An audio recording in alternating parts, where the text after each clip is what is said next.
Olá, eu sou a professora Josiane Brito e estamos aqui neste nosso encontro semanal de Escola Dominical da Igreja Metodista Memorial em Vitória. Estamos estudando a lição 17, que tem como título Uma Igreja que Serve.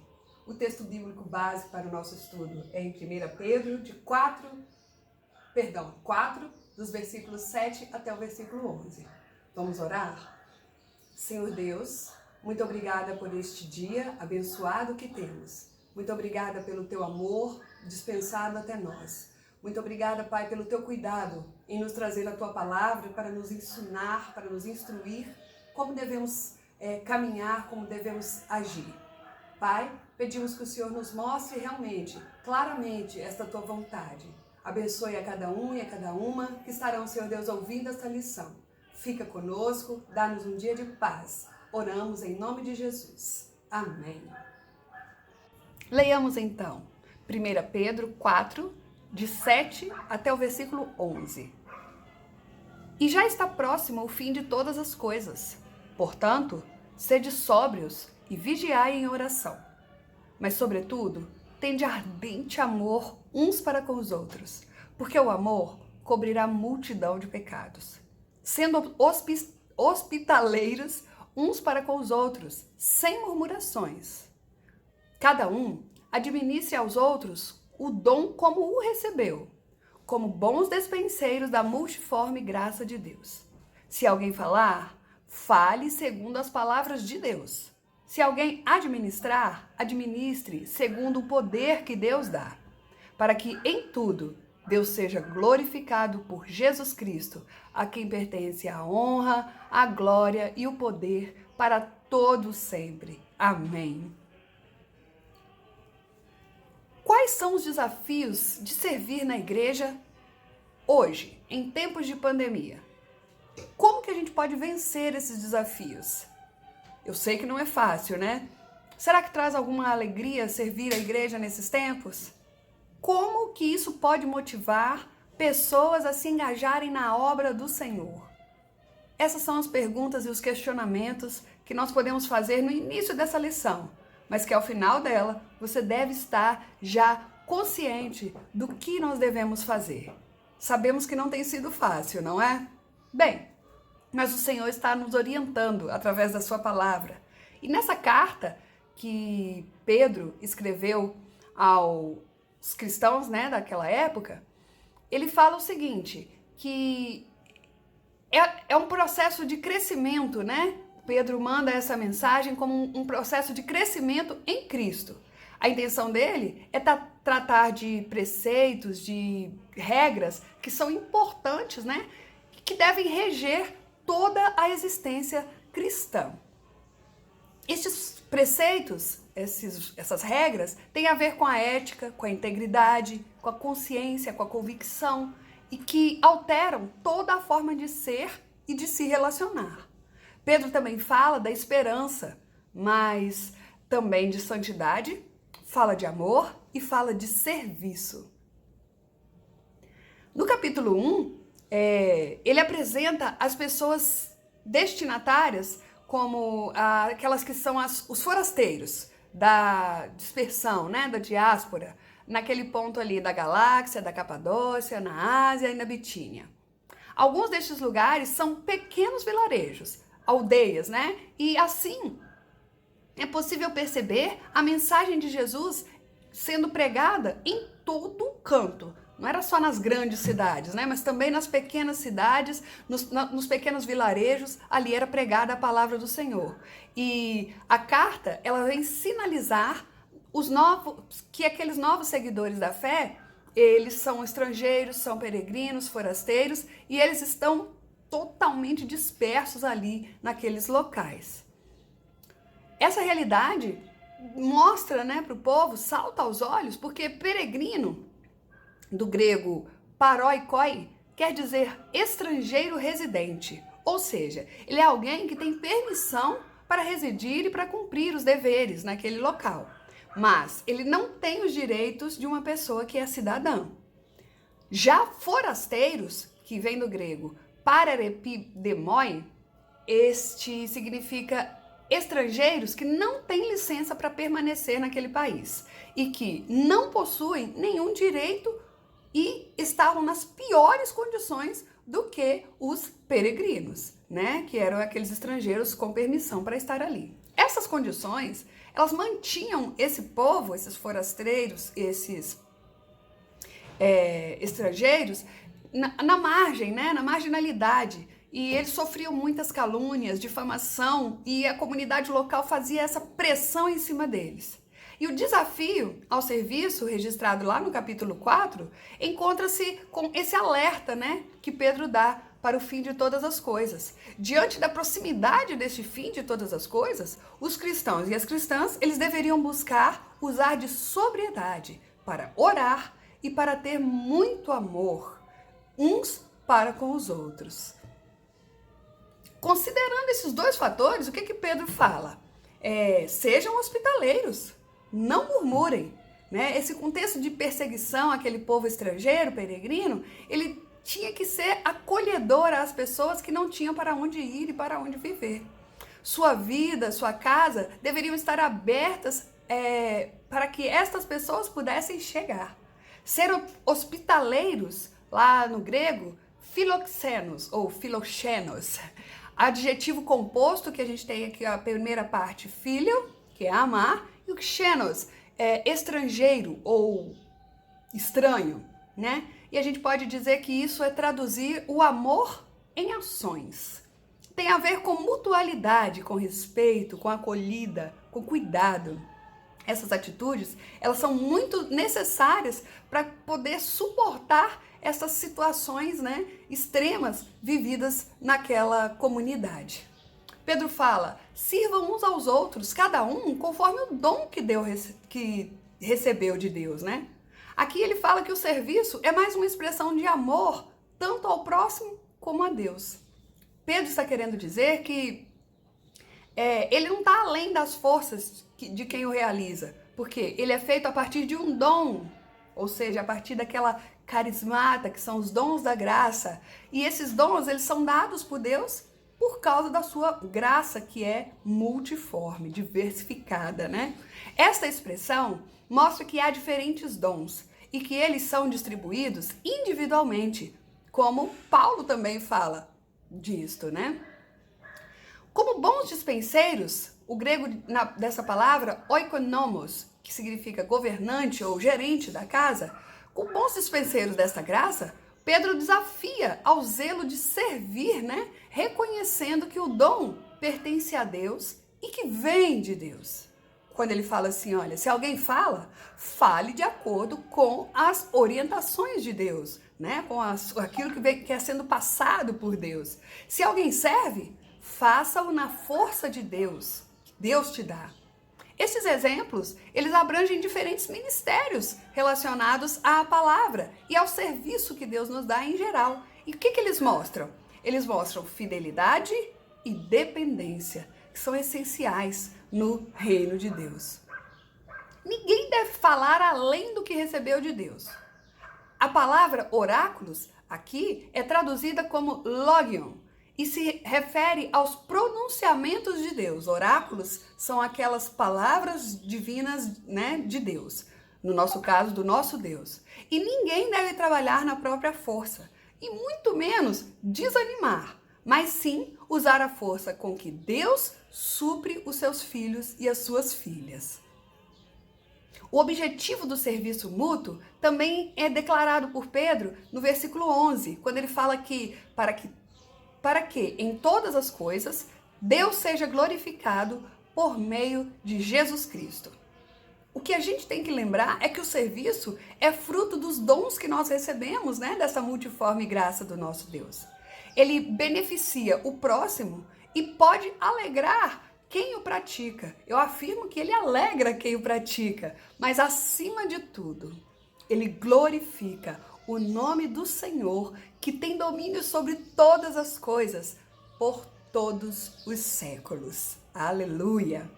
Trazendo isso para os dias de hoje, como palavra que ilumina a vida, nós temos que a igreja é a presença de Deus no mundo. Veja que importante é o nosso papel como igreja. Isso é um dom que ultrapassa denominações, ultrapassa geográficos, né, locais, culturas e economias. E a igreja é esse corpo vivo que, pela compreensão da graça que Deus nos dá e através da vida comunitária e do culto a Deus, adquire uma nova identidade, promove uma inclusão em uma dinâmica, né, que pela presença de Jesus consegue transformar pessoas que não eram povo, como o Pedro, né, fala lá na 2 Pedro 2, capítulo 2, no versículo 9 e 10, transforma esse povo em povo de Deus, né? Povo eleito, raça eleita. Então, essa convicção de que Deus está agindo, né, nesse mundo, dá ao seu povo o sentido de urgência da missão.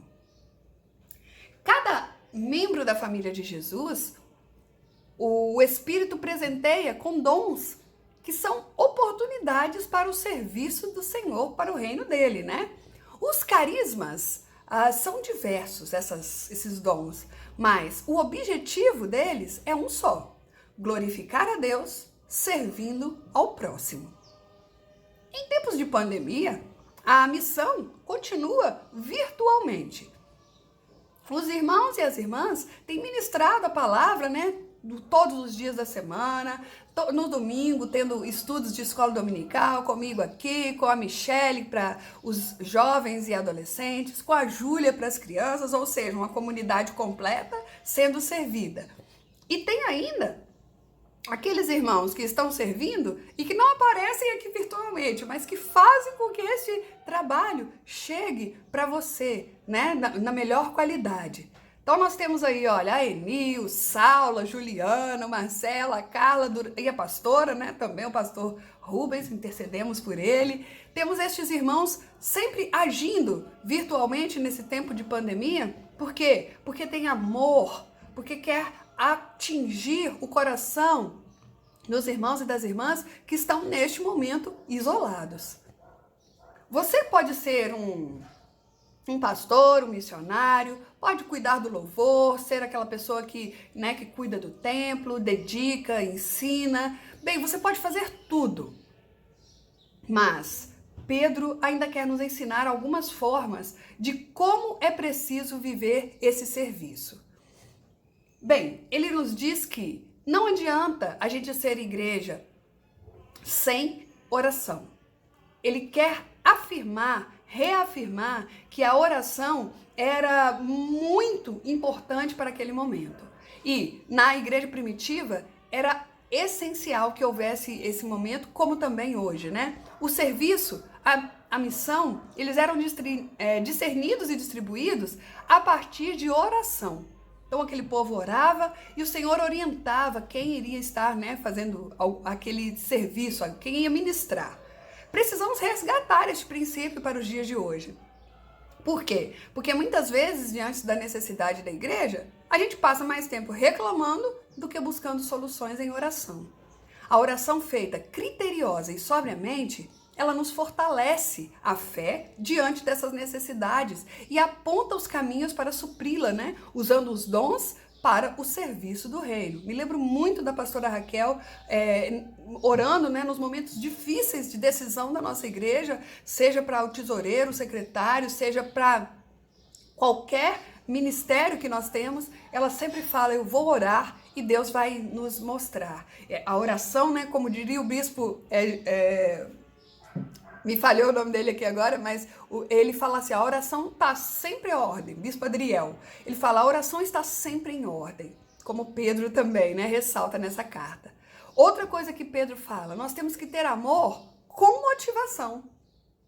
Amor pelas pessoas é fruto do amor de Deus, como está escrito lá em João. Ele está acima de tudo e ele se expressa nos diferentes serviços que a gente faz, né? Seja na hospitalidade, quando a gente está tendo essa oportunidade, seja na ministração da Bíblia, da palavra de Deus, através, né, da internet, da forma que a gente está fazendo, da melhor forma que a gente pode estar fazendo. O alvo desse serviço são as pessoas. Mas o objetivo desse serviço é glorificar ao nosso Deus. Sendo assim, Se o que fazemos não for para trazer benefício para pessoas e demonstrar-lhes o amor de Deus, esse trabalho, mesmo virtual, ele não tem nenhum valor. Nós estamos aqui com um objetivo. Mostrar a você o amor de Deus e exaltar e glorificar a Deus que nos deu este amor, que nos deu esta graça. Aleluia. Mais uma dica, né? Mais uma orientação. Na dependência de Deus e fielmente a sua palavra é que nós devemos estar.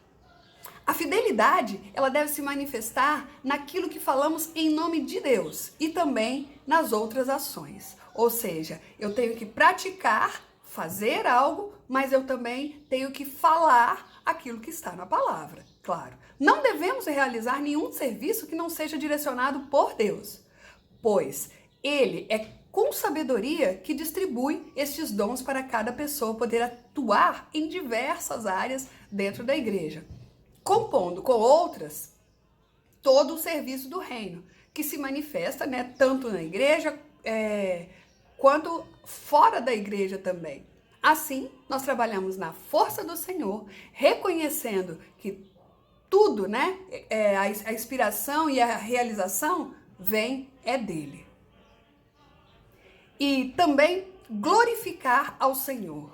Muitas vezes nos deixamos levar por algumas motivações que são humanas e muitas vezes até egoístas, exercendo um serviço na casa de Deus para a nossa própria realização pessoal, querendo fazer as coisas do nosso jeito, esperando um reconhecimento das pessoas.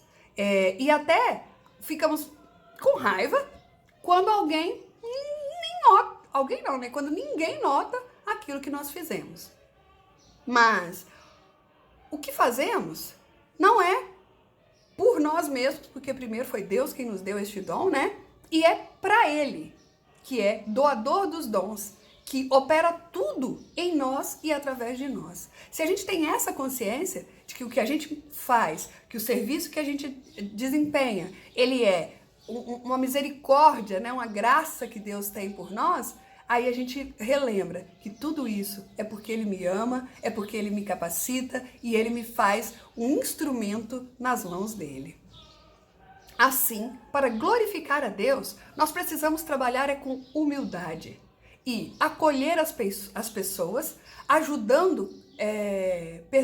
aceitando a ajuda delas, né? Aceitando as suas ideias, crendo que assim Deus está nos usando e usando outras pessoas. E tudo o que fazemos é para Ele. E o que a gente pode concluir então? É fácil ser igreja em tempos de pandemia ou no novo normal, né, que nós vamos ter daqui a algum tempo? Não é fácil.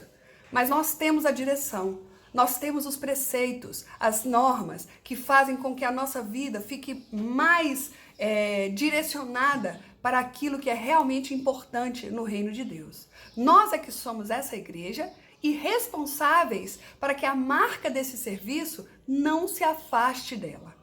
Deus nos deu dons e talentos para servir ao nosso próximo. Para quê? Para que Ele seja glorificado, né? E que nós precisamos reconhecer que não só os nossos dons, nós temos também que admitir que foi Ele que nos deu esses diferentes dons e que cada um e cada uma é muito importante. Outra coisa que é muito importante um desafio que a igreja tem de ser serva é trabalhar a mutualidade. Todos os dons e ministérios a serviço do alvo comum, que é o anúncio do Evangelho de Cristo. E isso vai gerar crescimento e mais dons e serviços para a glória de Deus. E o que a gente tem que deixar bem firme no nosso pensamento, né? Na nossa memória? Que agindo assim, nós vivemos com sabedoria, expressando o amor através do serviço do Senhor. Esses são os textos para reflexão durante a semana, certo? Eles vão estar na descrição do nosso vídeo. Vamos orar? Senhor, nós te agradecemos pela orientação dada nesses momentos, Senhor Deus, que passamos aqui de estudo. Senhor, sabemos e entendemos que como igreja nós temos, Senhor Deus, que falar deste teu amor, falar desta tua graça, Senhor Deus, não só através, Senhor Deus, da mensagem, mas também através das nossas atitudes. Ensina-nos mesmo, Pai, a cada dia, a sermos bons despenseiros, Pai, dessa multiforme graça que o Senhor nos dá. Fica conosco, continua conosco durante toda esta semana, continua, Senhor Deus, a abençoar cada membro, Pai, de nossa igreja, fazendo, Senhor Deus, com que cada um tenha, Senhor Deus, o discernimento e a orientação vinda diretamente do Senhor para o coração deles. Oramos muito gratos, em nome de Jesus. Amém. A graça e a paz, amada igreja.